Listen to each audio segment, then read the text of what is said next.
Hello, welcome to Walking with the Lord. I'm Pastor Don Wolf, pastor here at Cornerstone Worship Center, and I have two other pastors with me. That's what he was going to say. The closest to me is Pastor Ernestine. She is mine.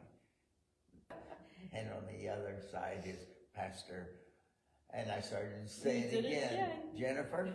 And she is, well, let's talk about that just for a couple minutes. You've been here how long? I've worked at the church since 2018, and I've been attending since 2014. Okay. And she's been the office manager, and she has just taken another job. She's still going to be here. Just not as much. Just not as much. And she's the one that I relied on to do all this internet stuff, and she still will be involved in it. But today, for the first time, we've got another operator on the camera, and she will trying to step in. Yes. And so if there's anything goes wrong today, it's not Jennifer's fault.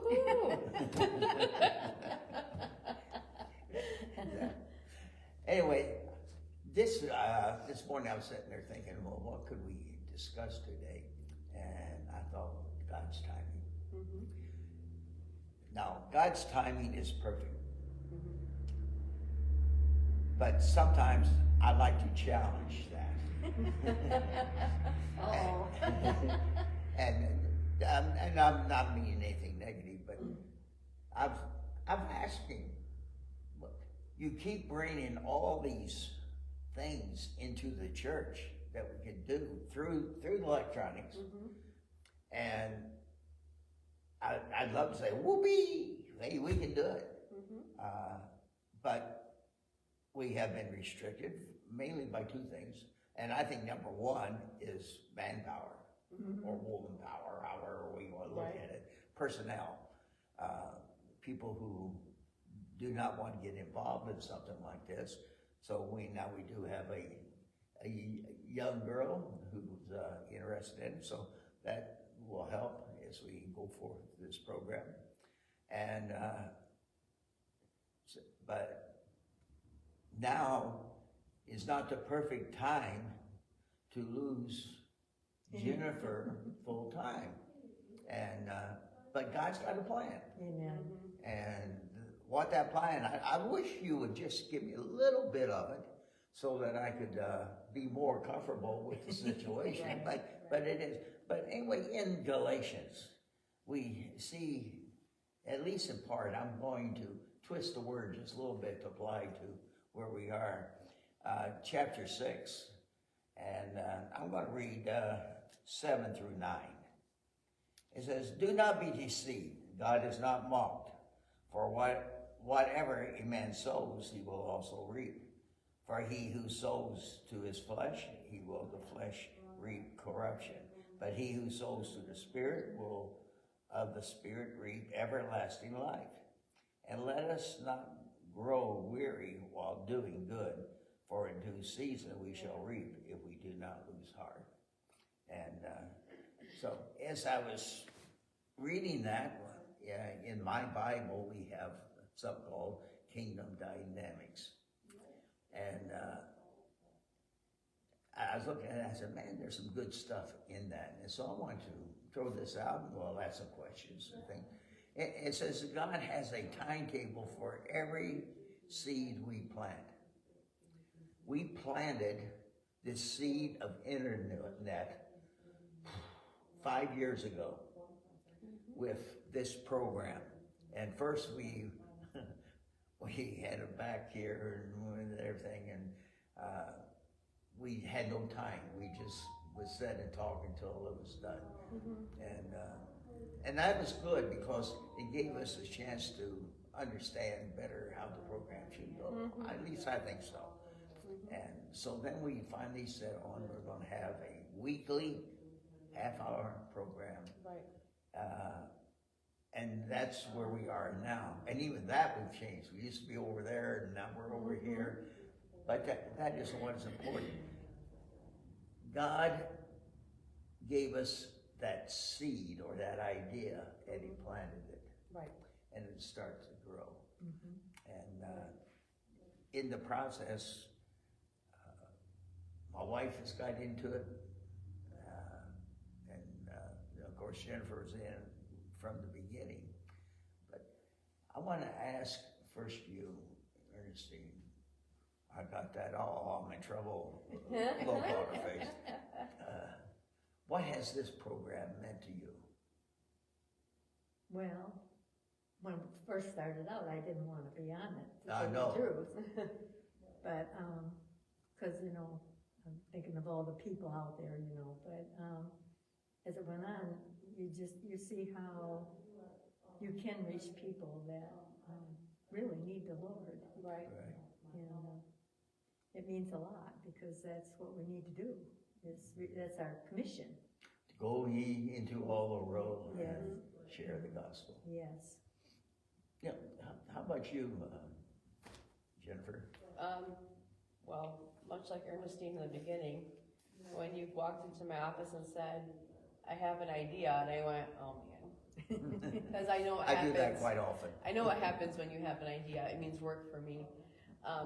And the fact that when you said, okay, we're starting today and you're it, it was you and I, and Yeah. you know. But I think watching it evolve and seeing all of the people that have been touched by, whether it's a conversation that the three of us have together, or if it's a guest that we've had on, you can see that it's a tool that God really has used to touch a lot of people. And I think in some way it's allowed people to connect to each other. Yes. You know, Very and I very much I enjoy the three of us sitting here having our discussions, but I think even more so I enjoy learning about the new ministries that we didn't know existed before. Amen. Or maybe we knew they existed but didn't know much about them. Right. And I think the one that comes to my mind is Joshua's house. Yeah, yeah. I mean, I would agree. that's someone that you had contact with years ago, and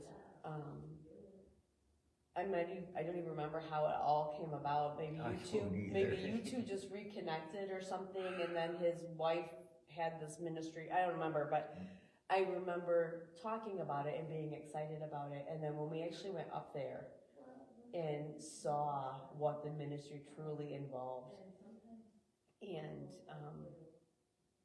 that has become such a big part of us as a church ministry now, and just love Bob and Renee to death. Oh, yes. You know, yes. and what they're doing and what they stand for.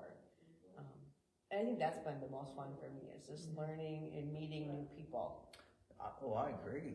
We've met, dozens of people through this, just sitting and saying, I'm your friend, you're my friend, let's talk. Yeah. Right, and the other thing is, and even I think about the Anchor Bay people, that we know them, we see them every year at convention, but until we get them on camera and start asking the questions and having that intimate conversation, that's when you really get to know them, and that's what's fun, you know. And I think I knew Jameson, Titus, I knew him, but until we actually sat down and did the interview with him, I didn't know much other than what he presented at the missionary portion of the conventions.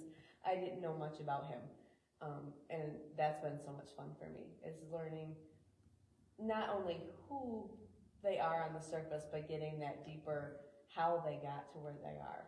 The struggles they've had. Absolutely. Oh, yeah. And all the things they went through, it's amazing.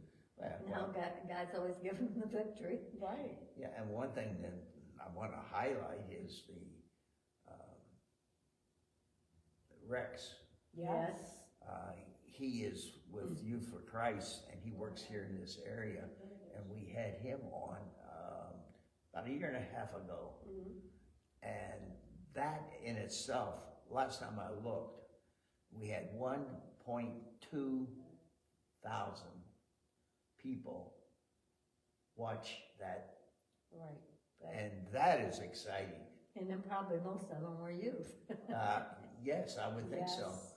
And then just recently, we had, and you're going to tell me their names from Poland, because she had their children in her Sunday school for years. Oh, the McLeans. Yeah. The McLeans. Yeah. Yeah.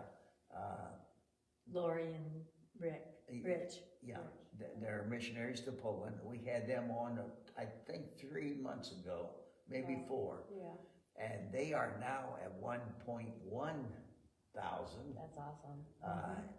hits. And that is exciting because I think most of them are coming from Europe. Yes. Probably. Yes. Yeah, and so just,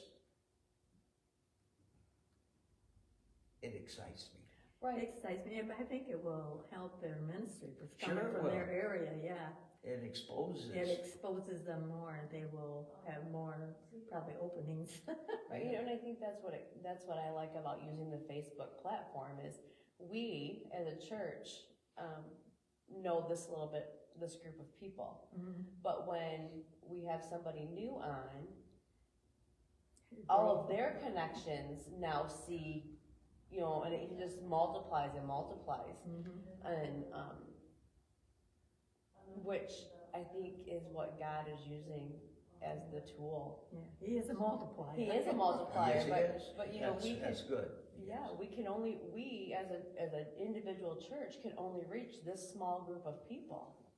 But when we connect with others, that circle just continues to Grows. get bigger and bigger. And so, not only, I mean, look, how else would we have connected with the people we have in Pakistan? Right. Yes. And That- Africa. Right, and that's all through Facebook. How would Yes. we could have never done that? No, God is the only way that happens. too many plane trips. Yes.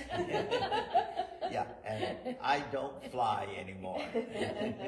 Maybe a short flight, but those 17 and 18 and 19-hour jobs are out, gone Yes, forever. Well, I should say that. They're not in your plans anyway. It's not right? in my plan. I guess if Right. God comes in and writes it on the wall with his finger, I'm going to say, well, Yeah, yeah. You know, when Jeannie Mosher retired and she talked about going back and I thought, oh no, you can't go back. And the Lord made a way for her and back she went and I thought, oh my word. Cause she, you know, she was struggling with her health, you know, but God did it and she came back over and back yeah. and it was her desire, you know. Right. Oh, as you know, it's my desire to go back to Africa at least. But I'd have to admit though, if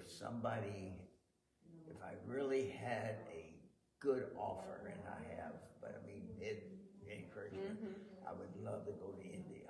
Yeah. And that I would see how I know I can fly about 9 hours and stop in an Arab country and stay overnight and then catch a plane, which is about 6 hours. That could happen, Split it up. especially if it was business class. Yeah. And that's when we're talking big dollars. So, bottom line is, you need to find a wealthy friend that has their own plane, that has plenty of leg room, and can just take you there. Just don't encourage him.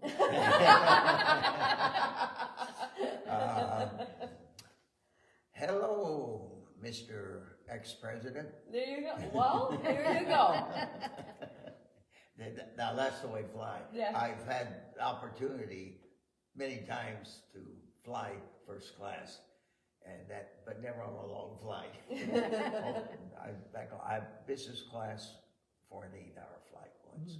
I didn't pay for it; it was given to me. There you go. Yeah. So anyway, I would get on that, but that, it's God's timetable that we have to accept. Yeah. Yes. We may not like it, but I will say this, every time that it's been inconvenient to operate for God on His timetable, at the end, I think you see a greater reward. Oh, Yeah, yeah. you do. Yes. Yeah, and even though I don't like it, my feelings have nothing to do with it. Right. Well, you wanna rush ahead too fast. It's His timetable. His timetable. Yeah. Yeah. And here, it has here, where's the first? I can't see it. We can count on three things with God's timetable. First, God will cause harvest, God will cause harvest to come from our seeds. Mm-hmm. Well, we've already seen that. in Yes, this way. yes. Yeah. The way He's expanded our association with other godly people. Right. And I keep thinking of the contact in Marquette. Muskegon. I always get those two mixed. Yeah. Oh, what a beautiful trip that was. Yes, Yes. yes. Because occasionally we will pack up and go and visit somebody and interview them rather than they come here. And those is always paid off well. Yes. Yes. Yeah. Getting to know other ministries and what takes place. So there's anything you do for God, and my wife used the word multiply. Multiply. God multiplies it. Yes. And I guess that's one way we could judge something we're doing. Is there a multiplication taking place in it? Yeah. Then it has to be God. If there isn't, then maybe you need to slow down and Check yourself. yes, check Yeah. yourself. Yeah. And the second is God is never early or late. That's right. Always on time. Always on time. That's disgusting.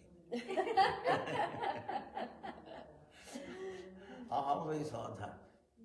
I find that my timetable is much better than his. You get ahead of him. Many times. But then he comes through riding on that white horse and changes Right. everything. Yeah. And third, our harvest will have the same nature as the seed we sowed. Now that's interesting. What does that mean? Say it again. A harvest will have what? First, third. Our harvest will have the same nature as our seeds sowed. So that's really saying that we're always sowing seeds. But if we sow bad seeds, the harvest is going to be bad. And if we sow good seeds, your harvest is going to be good. Right. What was the seed we planted for this ministry?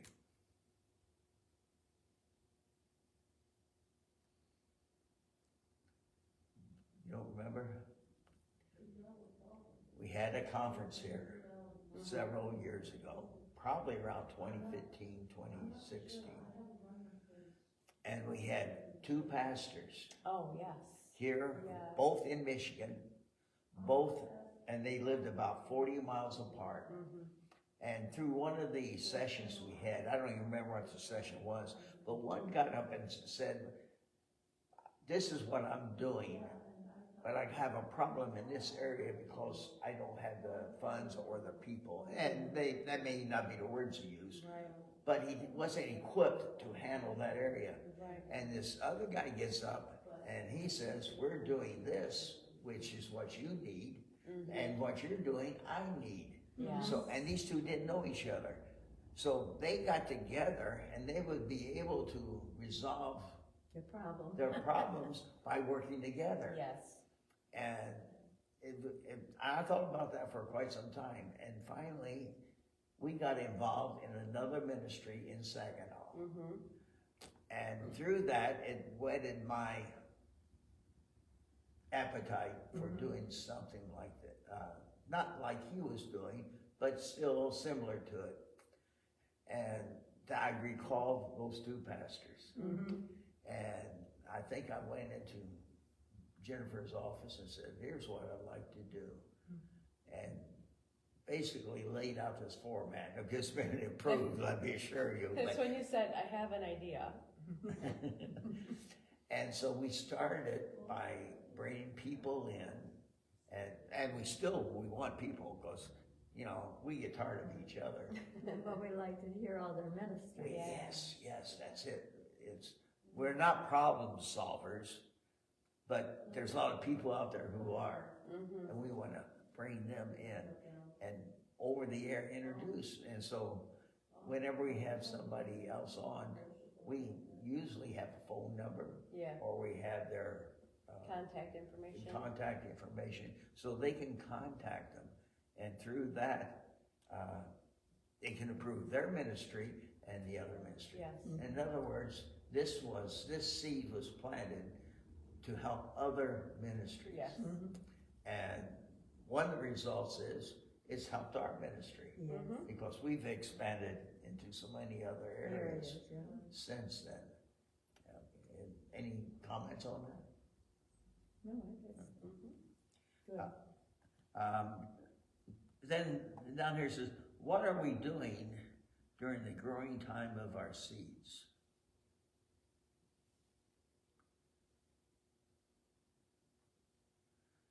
In this first one, I think we face, do not be discouraged. Prayer. One thing that at least I've learned, and I'm sure they have too, as you go through the work, in all phases of life, but especially in ministry, there's a lot of discouragement. You know, people don't show up. Or you can't do that. You can't do that. It won't work. Finances, the whole thing, all these things come. And then it's determined to keep our faith alive and active. I think Look up. This keeps my faith alive, Yeah. especially when I look at the numbers, Yes. and especially where the last 7 or 8 weeks, something like that. The numbers has just exploded. Normally in the past, whenever we have a program, at the end of one day, it might, if it's really a good one, be 80 or 90 hits or people watching. Our yesterday, this morning, was over 300. Now, that is Good. but that's become a normal. Yeah. That's good. It is. It's become a normal. And many of these, even our church services, are now hitting the 500 mark. And before, if it hit 250, man, we celebrated. So now that's not what we're doing. We are being faithful in doing what God has called us to do, Yes. even through some hard times. But we're doing it, and I believe as long as you're faithful to God and maintain His timing, That's right. That's right. then God rewards it. Amen. And 3, give and keep on giving love, and keep on loving. And know this, the harvest is guaranteed. And I think, first of all, we keep on loving. Yes. Loving Him. And loving what God has given us to do. You know, I don't know about you two, but I find that a hard one. I really do. It's not that I don't love working for the Lord, I do. But I get discouraged because other people haven't got hold of the vision. and that is discouraging. God, He gives all of us a vision. Mm-hmm. But when you get that vision and you start seeing it develop, Yes, I find it yes. discouraging when others can't get it. But basically, that's what I wanted to bring out in this. There's a time coming when we're all going to stand before God. And I've said this so many times, I get tired of hearing myself say it. But as we stand before God, there's going to be a roster of the things that He equipped us to do. And then there's going to be a smaller list over here of what we really did get done. Mm-hmm. And I really feel that's when, because we'll have no excuse. Right. Because God gives us a vision, God equips us, and then He says go. Yeah. And it's hard to motivate when others around you aren't motivated. Yeah. Yeah. But Absolutely. overall, what do you have to say about the program? Well, I enjoy it. I do. I enjoy meeting other people when we get the opportunity, and enjoying talking with you too. Well, you talk to me all the time. I don't pay attention. But Here you have a captive audience. He has to listen, right? Yeah. well, at least I'm accused of not listening. He doesn't. How about you, Jennifer? I think I've enjoyed it. I really have. Even in the beginning, I know when we first started, we started with our local pastors. You know who was our first one? I was. Bishop. Once we changed the format, Dr. Murphy was first, yes. But we with Pastor Mike and Pastor Rachel and Yeah, you're right. Aaron and But those were test runs. those were test runs, but still you got to know them on a different level too. I mean, we knew little bits about this story or little bits about this story, and you were actually able to learn more. Now, I will never forget the first one with Dr. Murphy, because that was like sitting back watching you two, just because you didn't talk about anything specific. No. You just sat and talked and laughed. Oh, we laughed. We laughed and laughed throughout that one, and that was just a lot of fun to watch that, and then I think that was really the one that said, okay, this is what we want. Yeah. This is what we want it to be. We want it to be just friends sitting here having a cup of coffee. If I remember right, before we started, I told him, I says, it's just two of us sitting and talking. Yes, However, I want to ask you questions about what you're doing, because he was over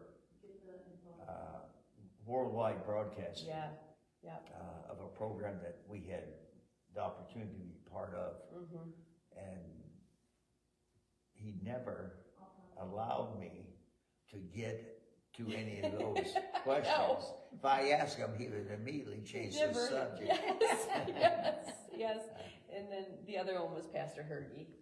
Yes. That was a good one. I mean, that was one that I knew who he was. Mm-hmm. I had talked to him briefly through conferences, but listening to you guys that day, just, and the stories, I think you could listen to that man tell stories for hours. Yeah. Oh, that is the highlight of these, Yeah, and that the friends that we have, right. it's helped us to grow in that friendship. Mm-hmm. So, well, I hope that you enjoyed what we did. Yeah, it was good. Probably some of our best programs is we really haven't got anything to talk about, but we just start and let God, let God lead it. Right. So once again, we thank you for watching, and hope to see you again next week. Mm-hmm. Again, we don't know what we're going to bring you, but God does. So have peace, have God.